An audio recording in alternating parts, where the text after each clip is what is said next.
We're here with Michael Kagan, the director of the UNLV Immigration Clinic, which defends children and families fighting deportation in Las Vegas, and is Joyce Mack Professor of Law at the University of Nevada, Las Vegas, UNLV. Are they still the running Rebels, by the way? We are, but I think actually we have a great deal of controversy about our mascot, which was the Hey Reb, was its most recent name. And it absolutely, totally had nothing at all to do with a Confederate general. That was the official position, but now that's no longer our mascot. Oh, okay. Is there a logo with a Confederate soldier on it? Or did they get rid of all of that stuff? Officially speaking, it was a Pathfinder. Although it really always looked to me a lot like a Confederate general, so I'm glad that that's not our logo anymore. Mm-hmm.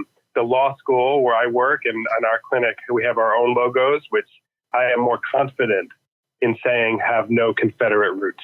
Okay, there you go. Now, you've written for the Washington Post, Salon.com, and the Daily Beast, and is a leading national scholar of immigration and refugee law. Now, after today, when you write your next book, are you going to be adding in that list of things that you've written for, appeared on the Redirect podcast?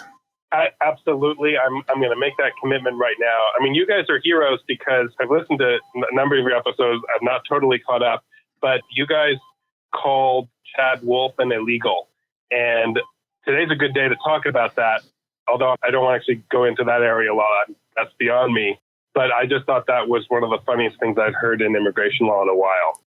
That was probably me. Well, I'm pretty sure it was my idea. But yeah, we deserve a lot of credit for predicting what happened today, which is that I think very formally they've been declared now illegals, both Chad Wolf and Ken Cuccinelli.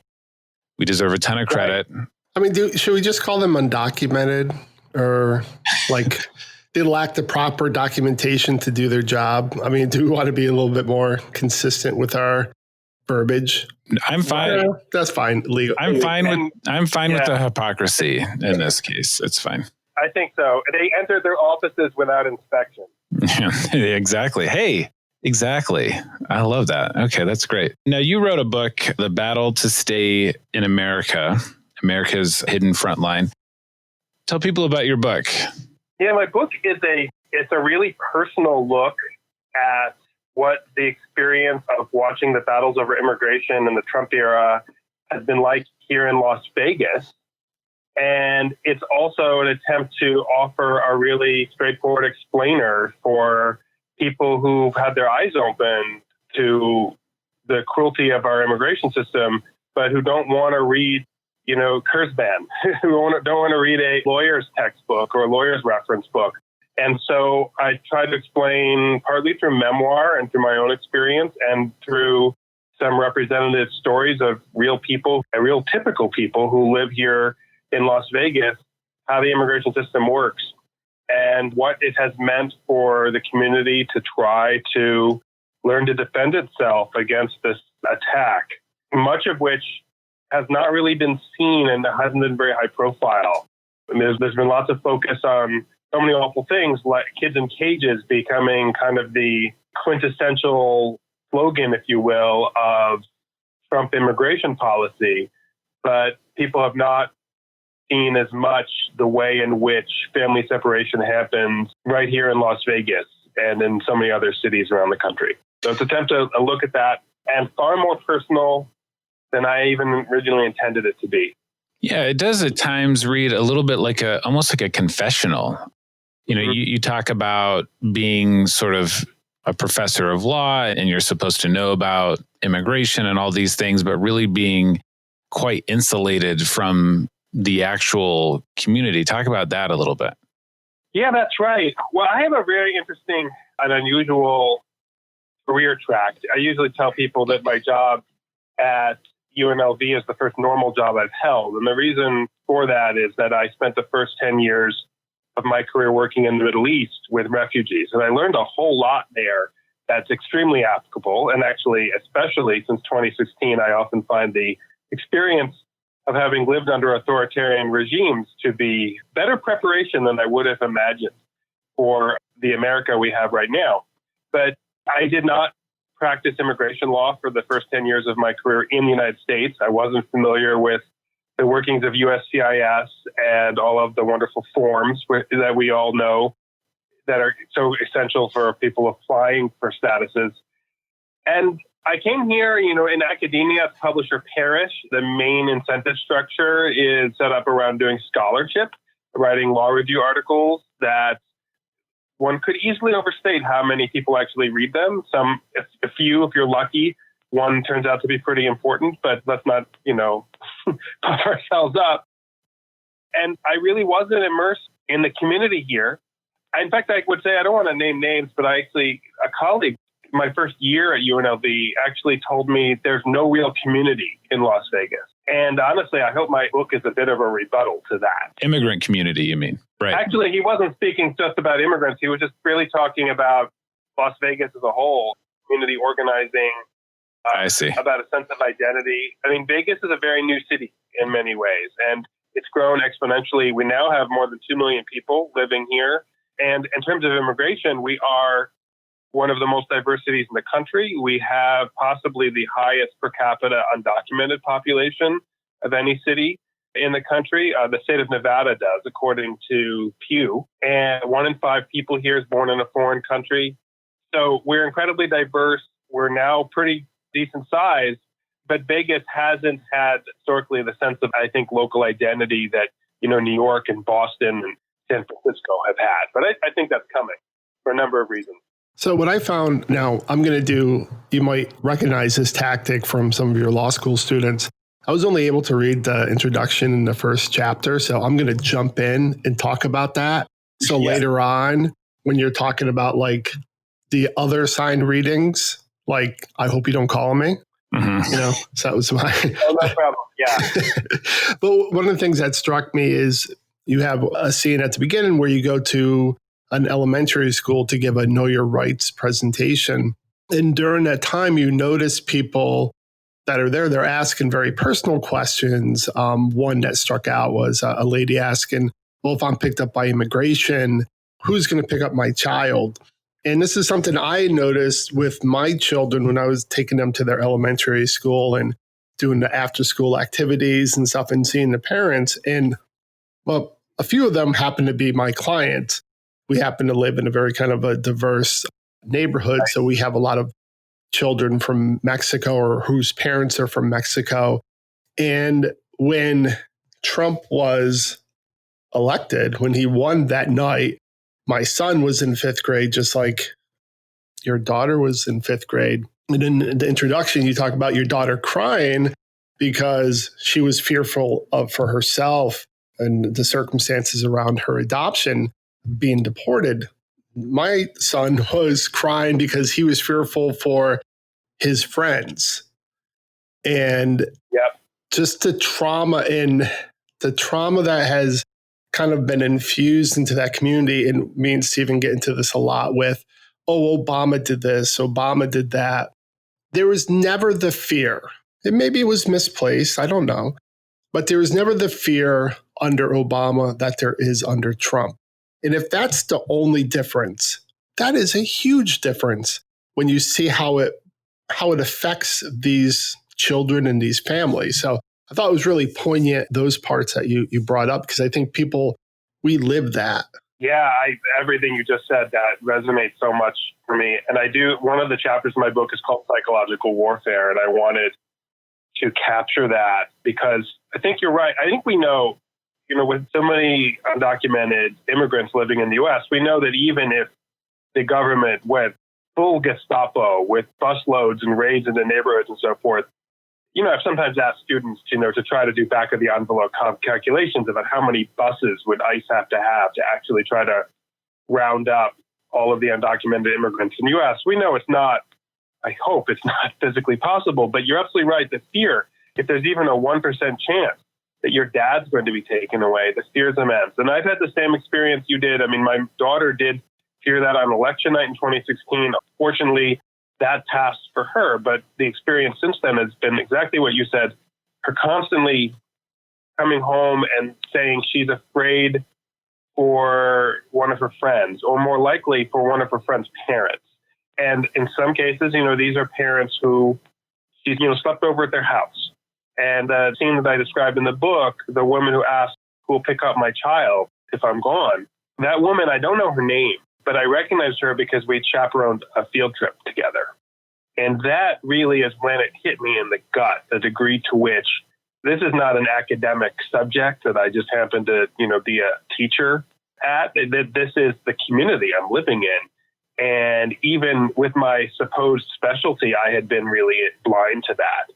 And part of my purpose in the book, I think, is I would like more people, to be really blunt about it, more white, educated people who are not xenophobic to have their eyes open to the degree to which this is our community and our neighbors are not expendable. Yeah, I've got a family member who is a conservative person, and the immigration thing, I think, it's always been very simple for him in terms of like, you should do it the right way. And if you don't, it's illegal and bad, therefore. And like, why would you need to think about it beyond that?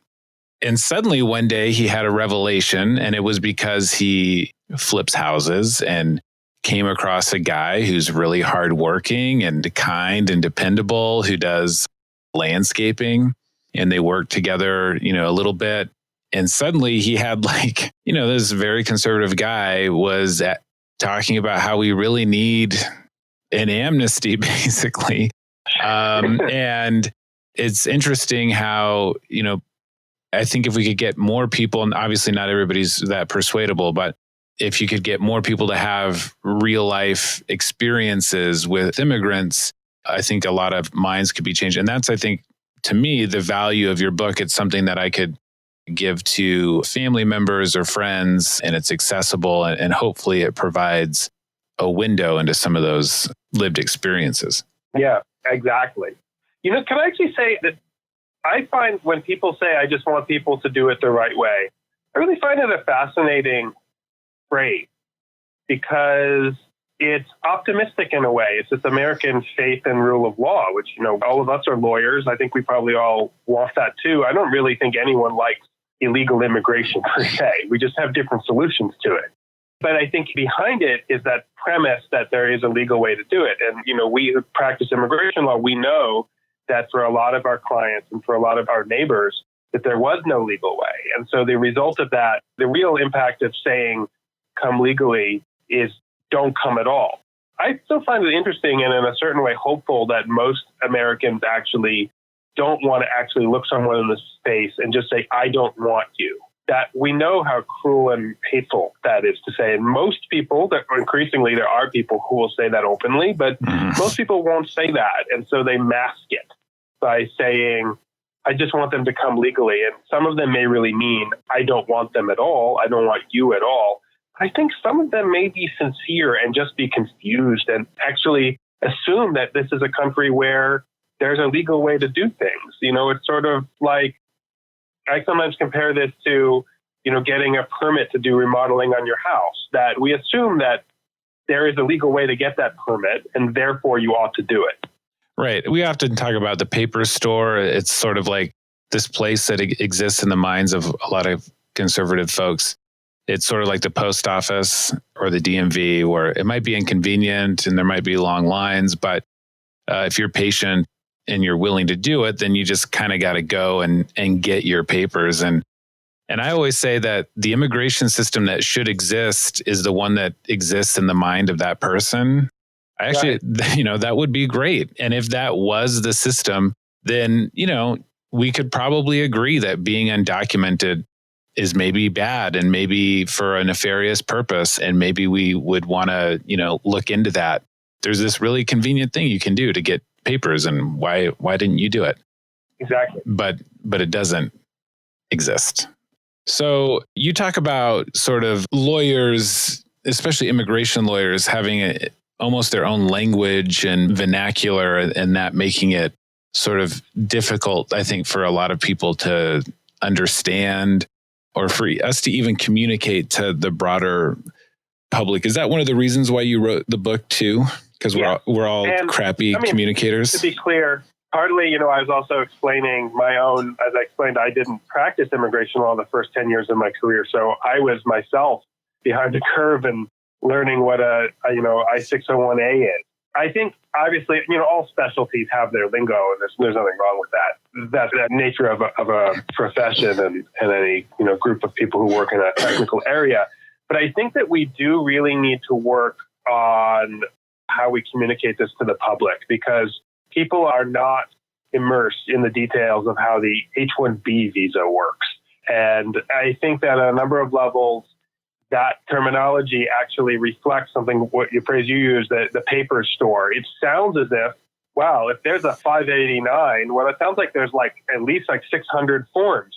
So there must be one for everybody, right? So it sounds as if that paper store you just discussed exists. I think lawyers and those of us who know the system need to get better at explaining the gist of this in human terms to people. I also think there are some things that are difficult for lawyers, but that are essential. I'm not an immigrant, and my story is not actually all that important relative to the people who I know, but yet it's difficult for us to put our clients out, right? First of all, ethically, right? We know we can't do that without their permission, and it's not on an individual level in their interest. And at the same time, every time you try to work with journalists, and we do that often in our clinic to try to get attention, they always want the human story. And it sometimes can be annoying. And I get phone calls from journalists, asking me if I have a DACA student they could talk to, as if I just keep a stock in my closet that I can just pull one out. We do that at our office. Number 3. But there's a reality to that, for better or for worse. Everyone who works in politics and media knows that. You got to have that human story. And I think, obviously, there's activists who come out, and that's been incredibly powerful, particularly in the Dreamer movement, and people coming out and telling their own personal stories. But I think we have some struggles in communicating the arcana of what's happened, because we know that a lot of what the Trump administration has done has been inside the machine. I try to capture a lot of that in the book, but it's hard. I couldn't even get my own wife excited when admin closure ended, because I had to explain, well, what the hell is admin closure? And, I never really got a full explanation out before one of our kids interrupted us. I think that's a problem that we face in trying to explain to the public a lot of the cruelty that's happening. When you're trying to deal with the media too, a lot of it is always backtracking on okay, no, this is what this is. This is how this process goes.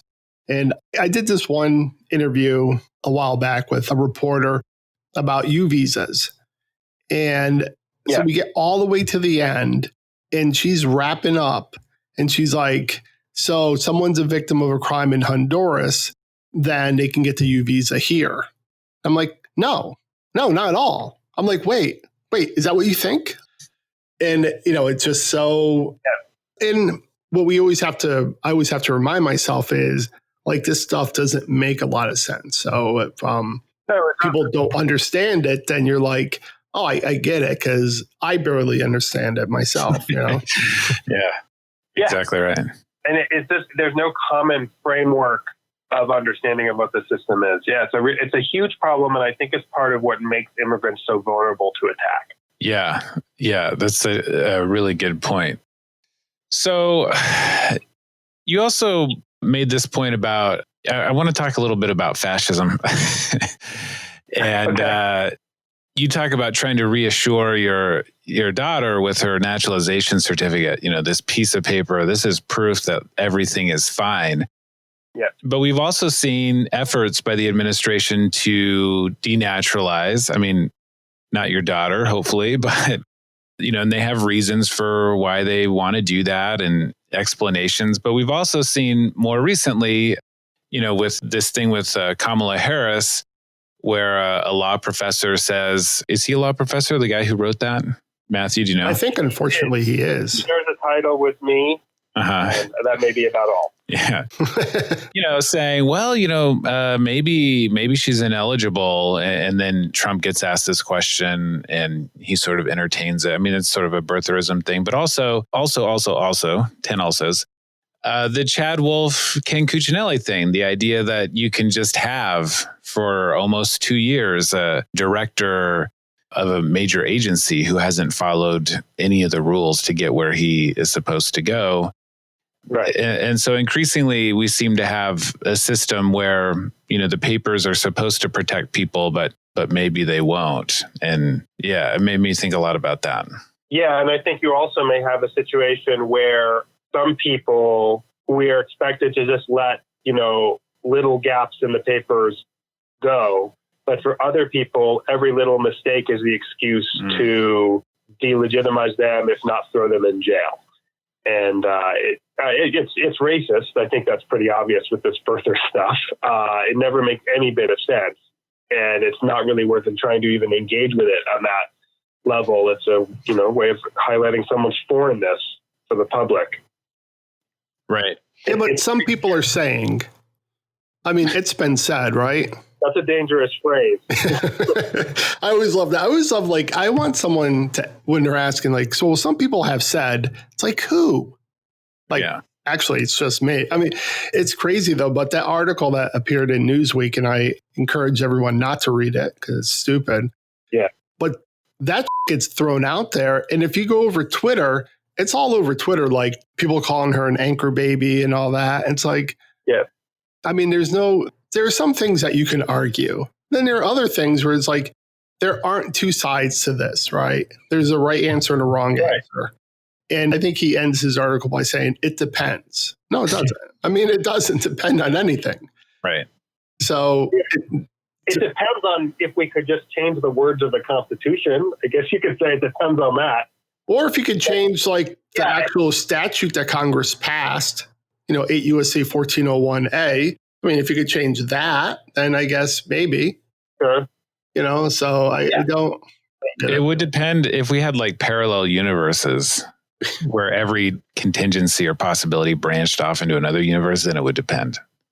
So you guys maybe aren't thinking about it broadly enough. But you made a good. Yeah. I was going to say something very law professory. If you don't mind, you can edit this out. Okay, yeah, cut this out. Two things. Cut all this out. The law review. One of the things that's actually really great about a law review is that if you write a line some people argue that, a second-year law student is going to write you an email back saying, can you provide some citations to someone actually saying that? So that's one thing. Mm-hmm. I also, a long time ago in a previous life, actually, when I was still living abroad, I wrote an article called Destructive Ambiguity. And it was actually about international law disputes. And one of the problems in international law is that there's often no real court you can go to. There's law that you can appeal to, but no court. And public opinion and political warfare is kind of like that too. And my point in that article was that international law, if it worked, only really worked when it was just crystal clear and no one could disagree about it. If there was even any plausible ambiguity about something, it failed. I think we're just getting to that inside the U.S., that, there's no petition in court about Senator Harris's eligibility that, say, a judge, a formal court could pronounce on and dismiss this quickly. Instead, it's just going to be hashed out on Twitter, and just the mere existence of one person disputing it is enough to create that ambiguity. I'm hardly the first person to make that observation, but it's really a destructive thing to rule of law. Right. You also brought up something a second ago, which was really interesting, which is that the acting head of DHS, who's sending troops in minivans to major cities to arrest people without warrants, he's not technically appointed correctly and hasn't really followed the law, but, we're willing to fudge some of those details. Meanwhile, if you're an asylum applicant and on page 6, you didn't fill out the middle name box of child number 4 when you have no children. And you've made that clear earlier in the form, the entire application is going to get mailed back to you because you forgot to put N/A for non-applicable. Which could, just so our listeners know, make you ineligible for asylum because maybe by the time you correct it and you resend it back in, you've missed the 1-year deadline. Right. And so these are the sort of strict adherence standards that have been placed on people who, asylum applicants are often very educated and come from all kinds of places, obviously, but, maybe also might not be. And, the form is in English and all of these different things. So but they're still held to the standard, which is interesting. Yeah, absolutely right. It's total hypocrisy. And let me confess that while I've never applied for asylum, I filed IRS 1040 forms, and I have often left boxes blank when they ask for types of income or deductions that I don't have. In the future, next year, I think I'll definitely put an NA in all those forms, just for the sake of it. You got to do it the right way. I think the right answer would be 0, or is it NA? I get confused about. We had a judge in Seattle who he was on the vanguard of the none/NA issue, and he would put you on second call and send you out to the lobby to fill out the blank boxes. But he would also point out if you put none, but it was supposed to be an NA, he would humiliate you in front of all your colleagues. So, anyways, okay? Stephen, are you okay? Yeah, I'm okay. I'm a little triggered by this conversation, is what I'm saying. But I was actually broke the wood fence in the Las Vegas immigration court. The actual bar between the pews and the lawyers up front. I actually broke that. So we've all had bad days in court. Oh boy! Wait, I want to hear this story. You broke it on purpose, like with a kick? It was not on purpose. No, it was a little mantle on the top of it. And I just bumped it with my back. And what I can learn about it is those things are just glued on. Mm-hmm. And so I had a lot of books and files in my bag. I bumped it. So yeah, that's my one act of physical destruction of a courtroom. Uh-huh. Well, it sounds like that's enough to have you arrested. We like to ask all our guests, when you're brought to the gulag, what kind of minivan are you hoping to be picked up in? I think just to make it a quintessential experience for me, it should be a Toyota Previa. I don't know if they make the Toyota Previa anymore, but my parents owned one when I learned to drive. And very rapidly after I got my license, I banged up its front. And at a time when I was a high school student and had no money, I was forced to pay my parents their $500 insurance deductible. Nice. So I think to make it just the maximally traumatic experience for me, it should be a Toyota Previa. Okay, cool. Yeah, I don't think they make that. It's now the Toyota Sienna. I'm all up on my minivans, but maybe we can find one and have it restored. And I'd be grateful for that. Well, I do want to just say for our listeners, The Battle to Stay in America is an excellent book. And for people who, I think most of the people who listen to this are sympathetic to the immigrant struggle, but probably have friends or family who are not, or who are maybe apolitical. This is an excellent book to get for them because I think it really does provide that window into what's going on. And so I would really encourage people, where's the best place to buy it? So you can buy it anywhere books are sold. I think that's the phrase. So I like to send people to goodreads.com because there they link to all of your favorite booksellers.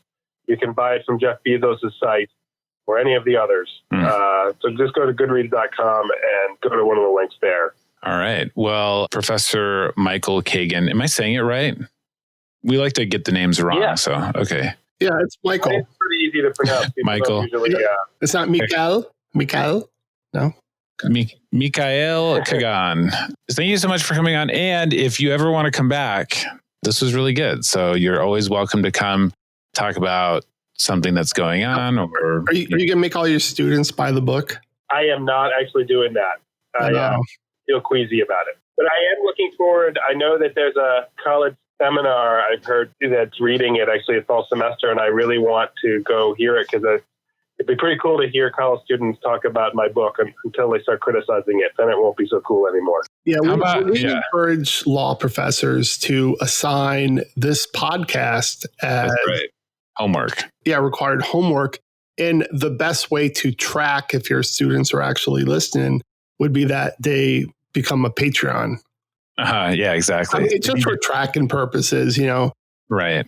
$20, $50 a month, I think is probably reasonable. Literal receipts. You know what we could do for your book? I could republish it in my own name and sell it for $500, and then you could assign it to your students. Would that make you feel better? I don't know if it would make me feel better on so many levels. But I'll definitely take that under advisement. Here's the deal. We're moving into a grift economy.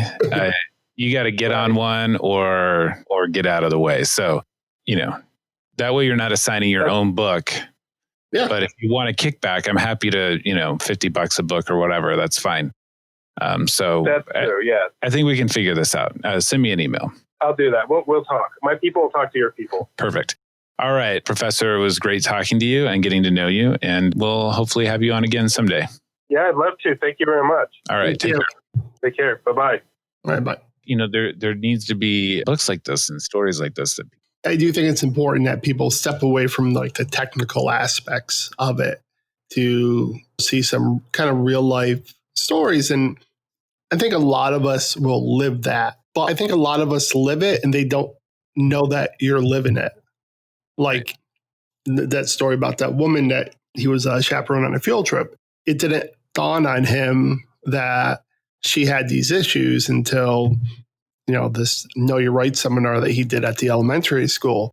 And I think a lot of us, our listeners and people out there in this country would have that same realization if they took the time. Yeah.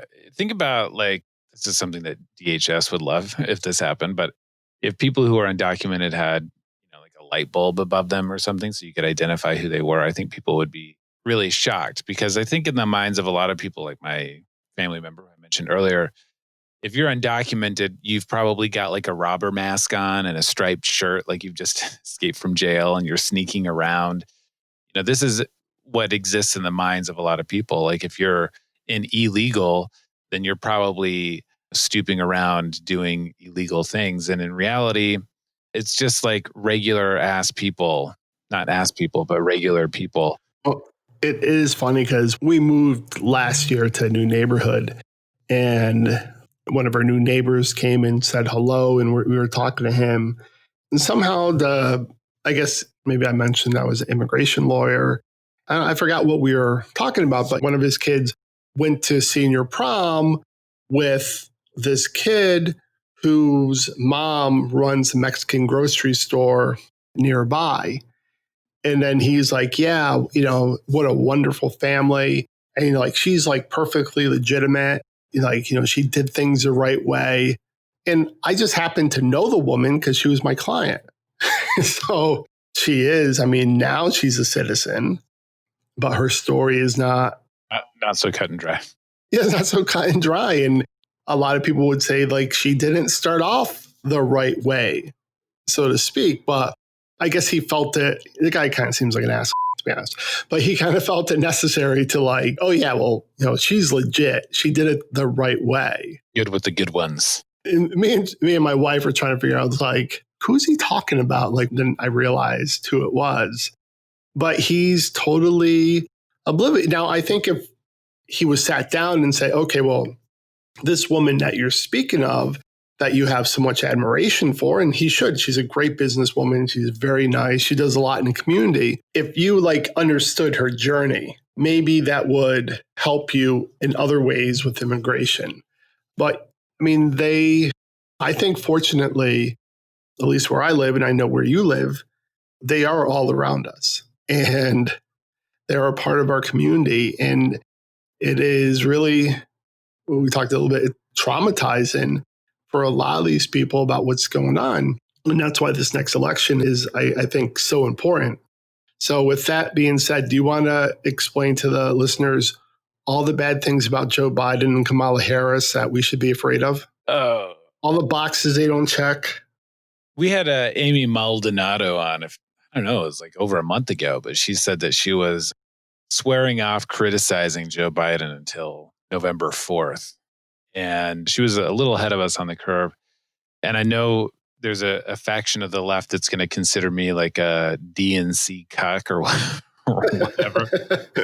But honestly, I'm just looking at the writing on the wall. It's not just immigration stuff. They're talking about Antifa being a terrorist organization, and Black Lives Matter being a terrorist organization. And they're talking about the van thing. That's a funny thing for us to joke about, but also not that funny. Literally dismantling the post office so that the election will tilt a certain way. If someone let's say Mitt Romney or let's say Jeb Bush had won the election, I'm sure there's a whole host of things that we would not agree with Jeb Bush on, right? Right. But it would be so completely different than with Donald Trump. I mean, we can talk about tax policy, regulations, stuff I don't agree with, all these things. I mean, that's one thing, right? Even immigration policy, a lot of it is one thing. But, he just goes that kind of extra step where you're going, wow, I think it's actually dangerous. Like, it's just not bad policy. Right. It's like and dangerous. Importantly, he's got that whole party. He's dragging them all. Well, not dragging. That implies that it's against their will, but they're all basically on board. Yeah, like if he won a re-election, like who's going to stand up and keep him in check? Mitt Romney? So, it's a real fashy situation. And so I'm inclined to think we shouldn't spend, there's weaknesses there and there's things that we certainly disagree with. We spend a lot of time criticizing Obama on this show, but I think we're in a little bit of a window where we need to keep our eye on the prize. Yeah, and November 4th, different ball game. Yeah, look, vote on November 3rd. Even celebrate on November 4th. Hopefully, you know what? Celebrate, take a break up until January 20th. Then you can start holding him accountable. Who do you think is more likely to be held accountable? Joe Biden or Donald Trump? I just think a lot about like the DACA thing and how DACA came about. And it was these organizers and leaders and organizations and activists who had a voice in the room. And they weren't always listened to, clearly, but they had a seat at the table. And like, when do you think the last time Donald Trump sat down with like anyone who was remotely associated with anything good to do with immigration?